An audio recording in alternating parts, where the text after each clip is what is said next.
ओं श्री महागणाधिपतये नमः। श्री महासरस्वत्यै नमः। श्री गुरुभ्यो नमः। हरि ओं।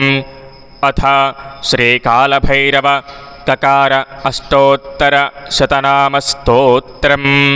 ओं अस्य श्री शाक्तानन्दपीयूषस्य नाम श्री कालभैरवाष्टोत्तर शतनामस्तोत्रमहामन्त्रस्य श्री आनन्दभैरव ऋषिः अनुष्टुप् छन्दः। श्री कालभैरवो देवता। ह्रीं बीजं हौसुः शक्तिः क्ष्प्रौं कीलकं। श्री कालभैरवप्रसादसिद्ध्यर्थे जपे विनियोगः ऋष्यादिन्यासः। श्री आनन्दभैरव ऋषये नमः। शिरसि अनुष्टुप् छन्दसे नमो। मुखे श्री कालभैरवदेवतायै नमो। हृदये ह्रीं बीजाय नमो। गुह्ये हौसुः शक्तये नमः। पादयोः क्ष्प्रौं कीलकाय नमो। नाभौ विनियोगाय नमः। सर्वाङ्गे करन्यासः। क्ष्प्रां अङ्गुष्ठाभ्यां नमः। क्ष्प्रीं तर्जनीभ्यां नमः। क्ष्प्रूं मध्यमाभ्यां नमः। क्ष्प्रीं अनामिकाभ्यां नमः। क्ष्प्रौं कनिष्ठिकाभ्यां नमः। क्ष्प्रः करतलकरपृष्ठाभ्यां नमः। हृदयादिन्यासः। क्ष्प्रां हृदयाय नमः। क्ष्प्रीं शिरसे स्वाहा। क्ष्प्रूं शिखायै वषटु। क्ष्प्रीं कवचाय हुं। क्ष्प्रौं नेत्रत्रयाय वौषटु। क्ष्प्रः अस्त्राय फटु। ध्यानं स्वस्थं तीक्ष्णशोभितं श्रितजनोद्धारं कृपासागरम् आम्नायस्य करोटिखर्पकरं दण्डं धरन्तं सदा काशीपुरनायकं सकलमन्त्रीश्वरं मोक्षदं ध्यायेत्तं हृदि कालभैरवगुरुं कान्तासमेतं परं स्तोत्रं। कालभैरवदेवः कालकालः कालदण्डधृक् कालात्मा काममन्त्रात्मा काशिका पुरनायकः करुणावारिधिः कान्ता मिलितः कालिकातनुः कालचः कुक्कुरारूढः कपाली कालनेमिः कालकण्ठः कटाक्षानुगृहीताखिलसेवकः कपालखर्परोत्कृष्टा भिक्षापात्रधरः कविः कल्पान्तदहनाकारः कलानिधिकलाधरः कपालमालिकाभूषः काली कुलवरप्रदः काली कलावती दीक्षा संस्कारोपासनप्रियः कालिकादक्षपार्श्वस्थः काली विद्यास्वरूपवान् कालीकूर्च्छसमायुक्ता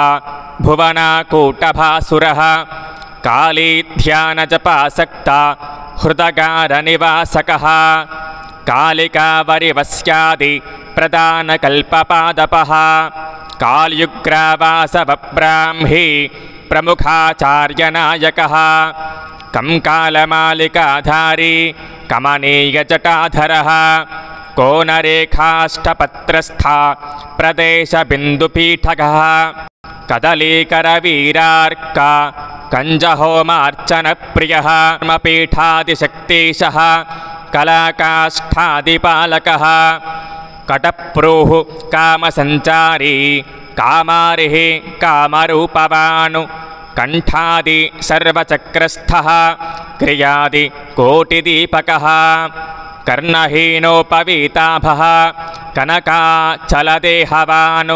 सुन्दराकारदहराकाशभासुरमूर्तिमान् कपालमोचनानन्दः कालराजः क्रियाप्रदः करुणाधिपतिः कर्म कारकः कर्तृनायकः कण्ठाद्यखिलदेशाहि भूषणाढ्यः कलात्मकः कर्मकाण्डाधिपिः किल्बिषमोची कामकोष्ठकः कलकण्ठारवानन्दी कर्मश्रद्धवरप्रदः कुनपाकीर्णकान्तारसञ्चारी कौमुदीस्मितः किङ्किणीमञ्जुनिक्वाना कटिसूत्रविराजितः कल्याणकृत्कलिध्वंसी कर्मसाक्षी कृतज्ञपः करालदंष्ट्रः कन्दर्पा दर्पघ्नः कामभेदनः कालागुरुविलिप्ताङ्गः कातरार्ताभयप्रदः कलन्दिकाप्रदः काली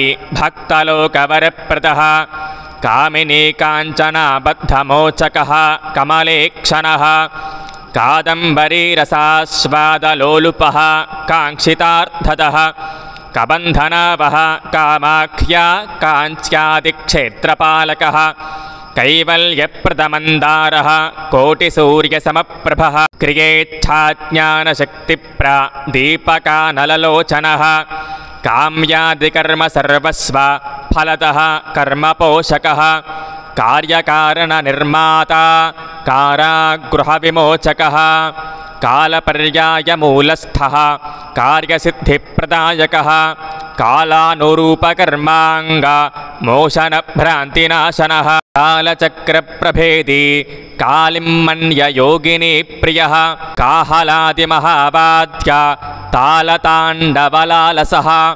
कुलकुण्डलिनीशाक्तयोगसिद्धिप्रदायकः कालरात्रि महारात्रि शिवरात्र्यादिकारकः कोलाहलध्वनिः कोऽपि कौलमार्गप्रवर्तकः कर्मकौसल्यसन्तोषी केलिभाषणलालसः कृत्स्नप्रवृत्तिविश्वाण्डपञ्चकृत्यविधायकः कालनाथपरः कारः कालधर्मप्रवर्तकः कुलाचार्यः कुलाचाररतः कुह्वष्टमी प्रियः कर्मबन्धाखिलच्छेदी कोष्ठस्थ भैरवाग्रणीः भौरौजस्य भीष्माज्ञा पालकिङ्करसेवितः कालरुद्रः कालवेला होरांशमूर्तिमान्करः इत्युक्तं गुरुनाथस्य नाम्नामष्टोत्तरं शतं श्रीकालभैरवस्येदं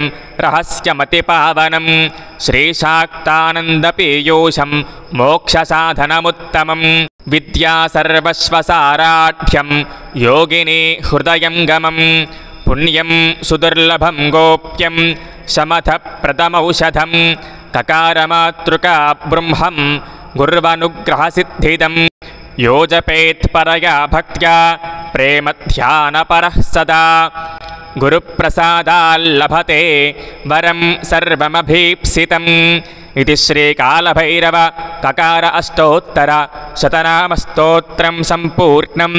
सर्वे जनाः सुखिनो भवन्तु, लोकाः समस्ताः सुखिनो भवन्तु। ओं नमः शिवाय।